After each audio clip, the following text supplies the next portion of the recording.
So, Electrostatics 5, we are actually going to start talking about how to calculate the electric field due to some kind of charge. Okay, so I could say the physical quantities that electric force depends on, so those should already be obvious because we've been working with electric force for a bit now.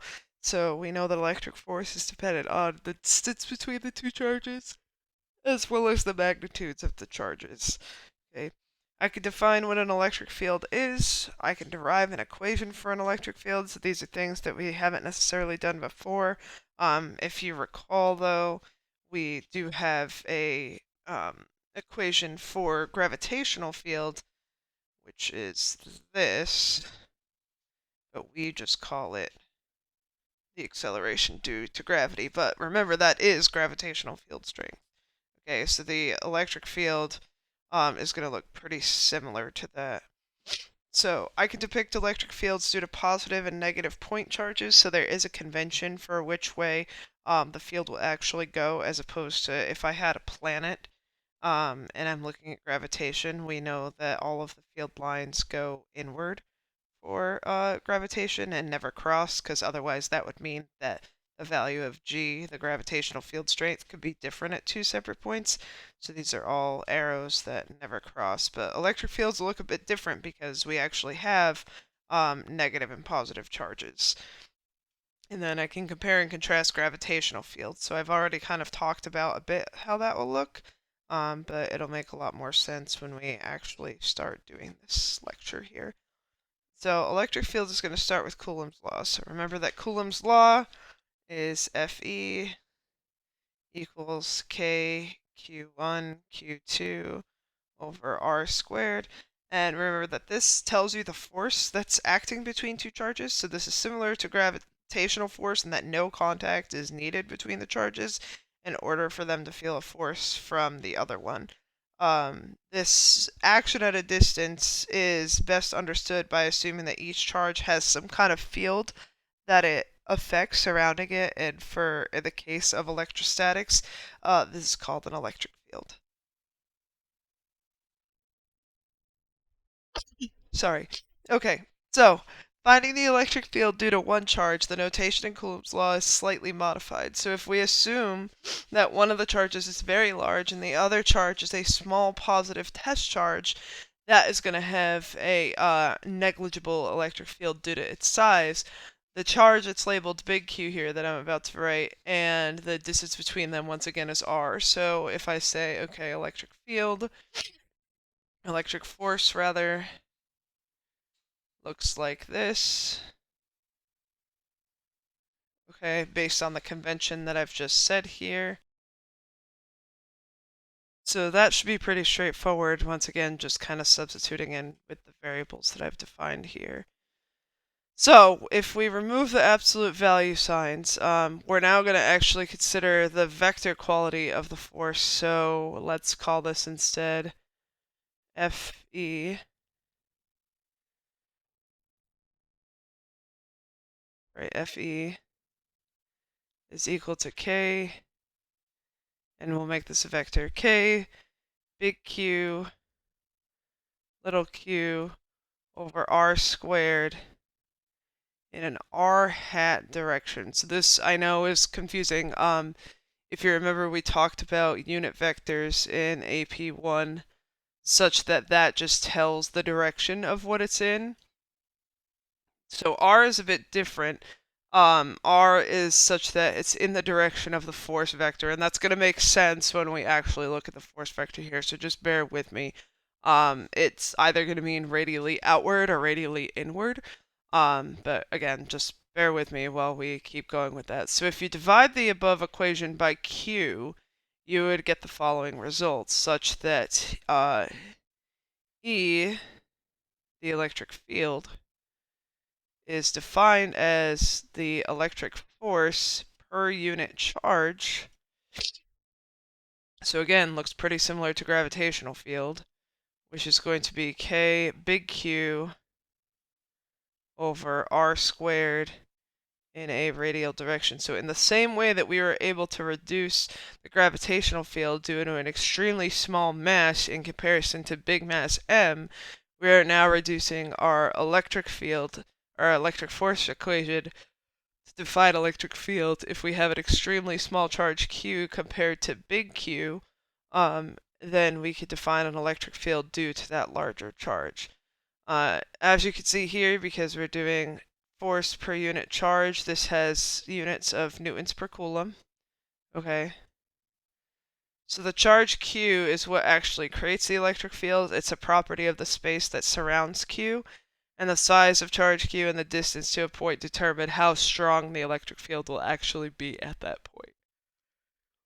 So how we visualize this is a bit different. So the electric field lines are really mathematical abstractions that allow us to visualize the strength of a charge that generates the field, and the force that it exerts on other charges that enter that field. So when you multiply the strength of the electric field at any point by the charge that's placed there, it will give you the magnitude of the force that's on that charge. The direction of the field is always going to give you the direction of the force on a positive charge by convention, and then the force on a negative charge would just be in the opposite direction. So there's a couple of rules to actually help visualize and draw these fields. So electric field lines are going to begin on a positive charge and end on a negative charge, and this will make sense more when I actually start drawing them. The density of the electric field line distribution is proportional to the size of the charges. Electric field lines never cross, otherwise there would be multiple values of the electric force at an intersection point, which is not possible. That's essentially the same thing as saying that we can have different values of the acceleration due to gravity or the gravitational field strength at different points. That's just not possible. The lines are always going to be continuous also, okay? So if we start to take a look at what they actually look like, so we have a positive charge here with electric field lines coming out, pointing radially away, so the positive r hat direction radially away in all directions. And since a positive test charge would be repelled by that charge. So that's why it's radially outward, that if we were to test, if we were to place some small positive charge here, which way would the field go? It would want that charge to go away because these two would be like charges. So the field lines point outward for a positive charge. So this is going to create, the charge creates a spherically symmetrical field. Once again, it's proportional to 1 over r squared. So at any distance r from the charge, the value of the field is always going to be the same. R can point in any direction, so we get the field lines centered on the charge itself, which generates a sphere. So remember that charge exists as a charge exists in three-dimensional space, this should say. Sorry.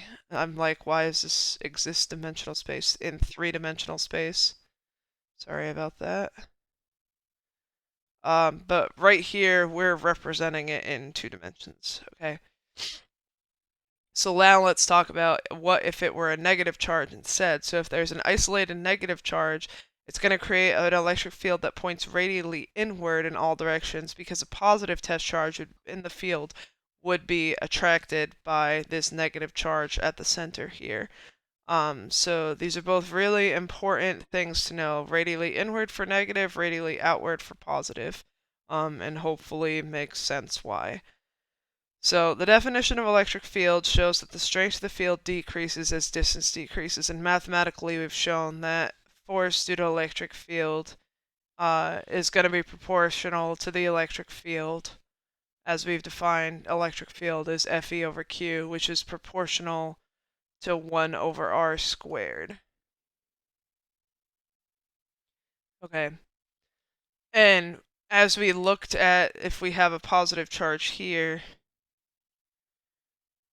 and the lines are going radially outward, if you look at the density of the lines, you can see that the field is going to be decreasing as you move radially outward, okay?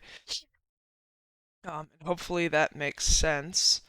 So we will continue with this. So if the electric field lines are closer together, which means more dense, that means that they're closer to the charge, right? So if you look here, the lines are denser than if you were to look here instead, right? They're closer together. So the electric field strength is clearly stronger here as opposed to out here. because of this 1 over r squared law. So the closer the lines are together, the stronger the field. So Faraday here created the concept of electric field.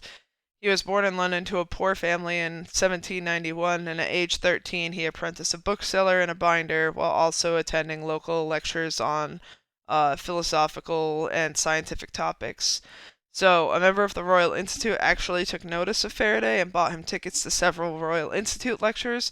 So, in 1813, so at that point he's, let's see, that's about 22 years later, so 35. He was invited to work at the Royal Institute where he made numerous contributions to physics and chemistry. So, you've probably heard of the idea of a Faraday cage. When we talk about capacitance in the next unit, capacitance is measured in farads or some micro, nano, etc. farads. And we will definitely hear this guy's name again. So find the magnitude of the electric field for a charge that of 5.6 nanocoulombs at a distance of 3 meters. So if I take my equation here, I really do not like this new toolbar at all.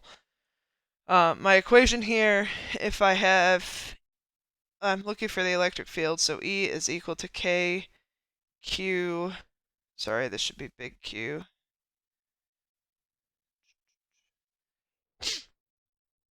KQ over R squared. I just want to do big Q so that my convention is consistent. I know K. I'm giving Q in the problem 5.6, but it's nanocoulombs, so it's 10 to the negative 9 coulombs divided by 3 meters squared. You'll get an answer of 5.6 newtons per coulomb.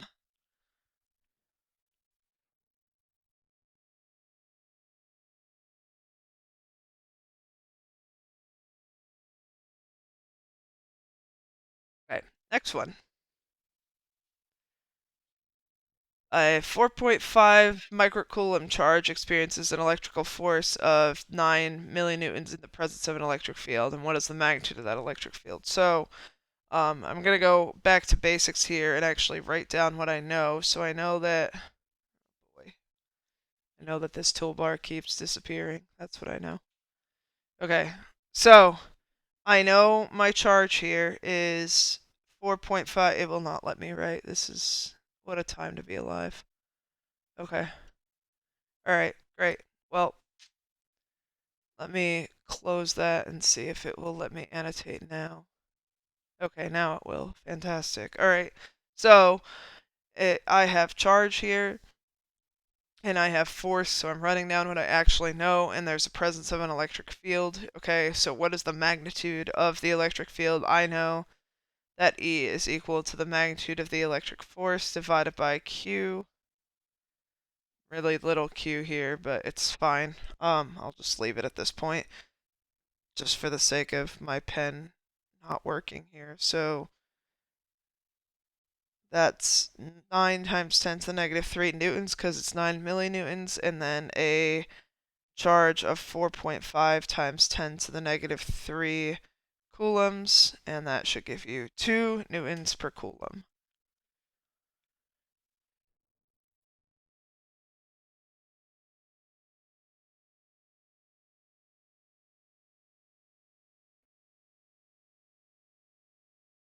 So it wouldn't be physics if suddenly we just used variables instead of numbers. So if E naught is the electric field that is generated at a distance r from a charge q, what is the electric field at a distance 2r? So what we're saying is E naught is equal to kq over r squared.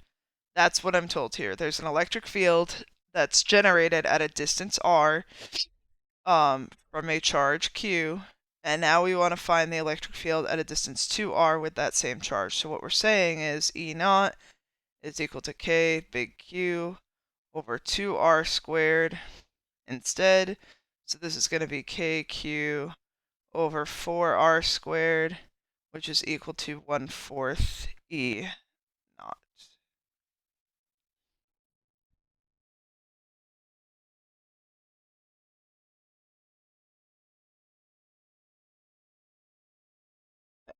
The electric field at a point in space is defined as the what?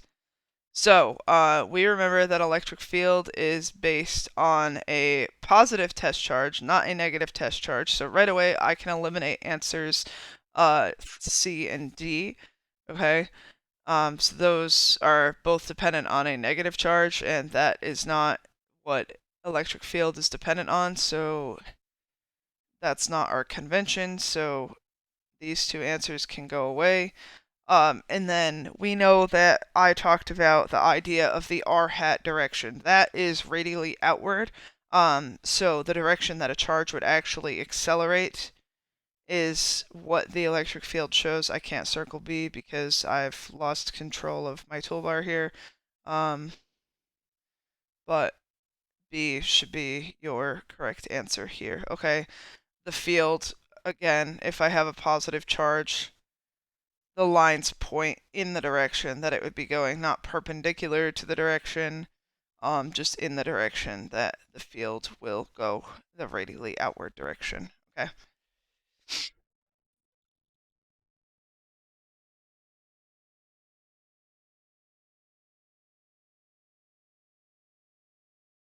So these are the questions that a lot of times you're going to get quite a bit. So we're going to look at this one by one here. So if we were to look at the direction of the electric field at points 1, 2, 3, and 4. So if we're looking at point 1, and remember these are all positive test charges. Otherwise it would be denoted that they were negative. But you can clearly see here that this is positive here. So all these test charges, once again, are defined to be positive. So if I have a positive here at 1, this is going to want to repel. So the line is going to be this way. So for 1, it's up. So I can cross out these two. And then for 2, again, going to repel. So that should be to the right, so I can cross out this one, but I want to keep going. The answer is A, but I want to make sure that we understand this. So for 3, again, repelling, and 4, repelling to the left, because all of these charges are positive test charges, and if you have a positive charge in the middle, those are going to repel. So now instead, I have a negative charge in the middle, so very similar to the previous problem. But now I have a negative charge in the middle, and again, all test charges here, 1, 2, 3, and 4, are positive by convention. So at 1, I can say, okay, well, this is going to be attracted toward the negative charge Q here, so 1 should be down. 2 should be to the left, again, attraction. So we know the answer is going to be D, but I'll keep going through it. 3, positive to negative, and then 4, same thing. Okay, so those, you could see, if you look at these lines, they're all radially inward along this sphere of charge here. Okay. And that should be the last of the quantitative stuff for a while, but let's talk about gravitational and electric fields and their relationship to each other for a bit. So, when we talked about electric charge and force, we also discussed the similarity between electric force and gravitational force. So I've brought those up numerous times at this point. So there is a similar relationship between electric field and gravitational field because they both generate central forces. So those central forces are directed in a straight line to or from an object from a point in space, and the magnitude of the force depends only on the distance between the point and the object. Okay? And that's the same could be said for both gravitation and electrical field.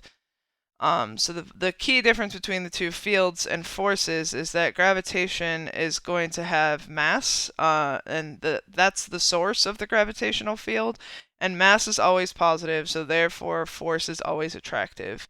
And gravitational field is always going to point toward the mass that's actually generating it. So again, if I were to draw a line similar to if I have some mass m, the lines are always going to look like this because gravitation is always attractive, okay? And it should make sense based on what you know from mechanics in AP1 that you can see here, the lines are closer together, right? So the gravitational field strength here is going to be stronger than the gravitational field strength here, which should make sense based on your knowledge of gravity, that if I go higher up, the value of G decreases. So if you're, at on the top of Mount Kilimanjaro, like G feels like it is less. If you're 50 meters under the ocean, G is going to feel like it's more because you're closer to that center of mass of Earth. Okay. So I think that's a good depiction of it in terms of thinking back to how it relates to gravitational field and how these two fundamental forces are related to each other. So charge, on the other hand, which is the source of the electric field, can be either negative or positive, and the force can be either attractive or repulsive. So the direction of the electric field is always going to point away from a positive charge and toward a negative charge by convention. Okay.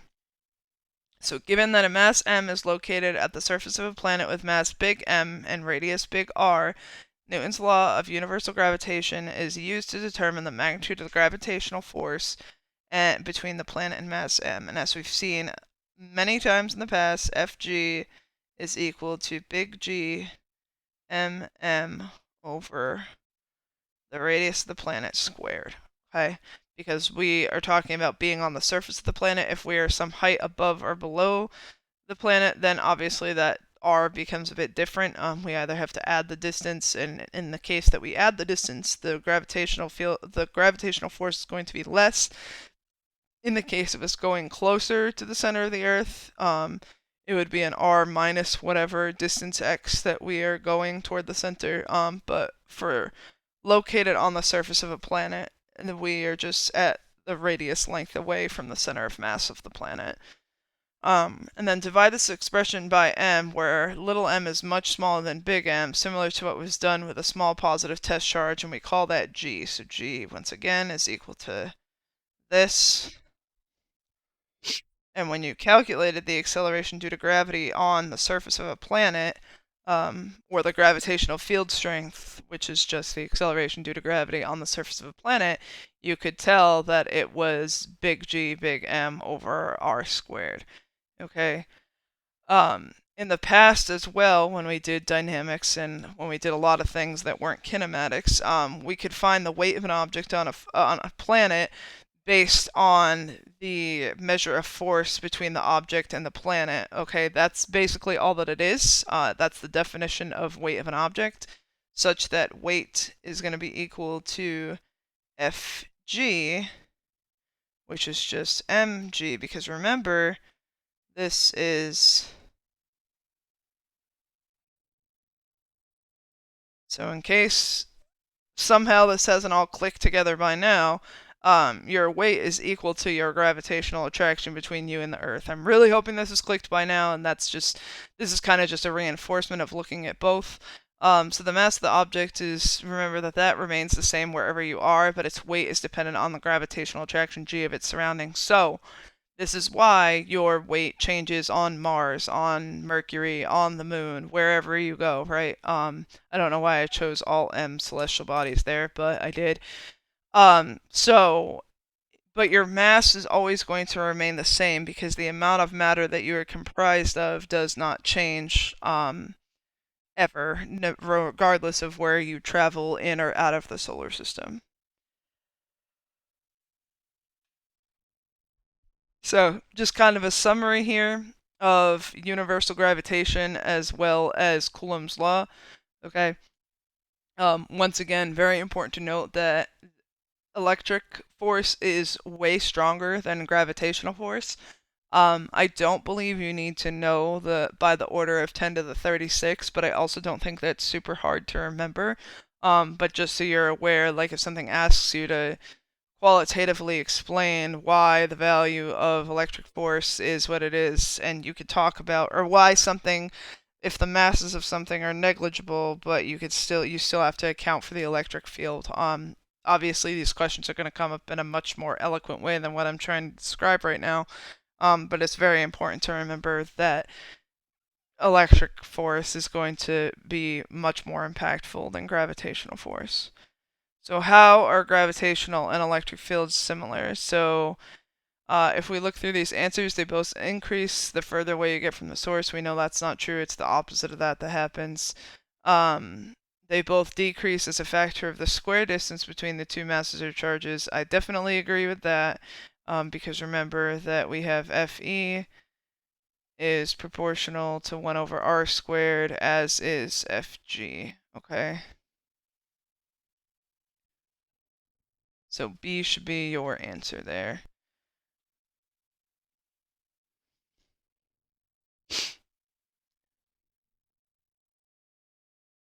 Okay. Next one is a select two answers one. So how are gravitational and how are gravitational and electric fields different? Select two answers. So gravitational field is much stronger than electric field. I told you the complete opposite, so A is not correct. Masses in a gravitational field always feel a repulsive force, where charges in an electric field always feel attractive. That's also extremely disagreeable. Remember that gravitational field is always going to be attractive. There is no such thing that we know of that is negative mass.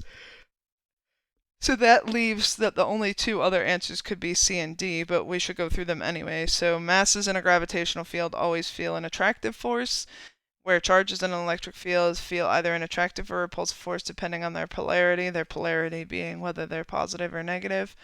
And then, so that's a really good answer. And then gravitational field is much weaker than electric field. I also very much agree with that answer. Okay.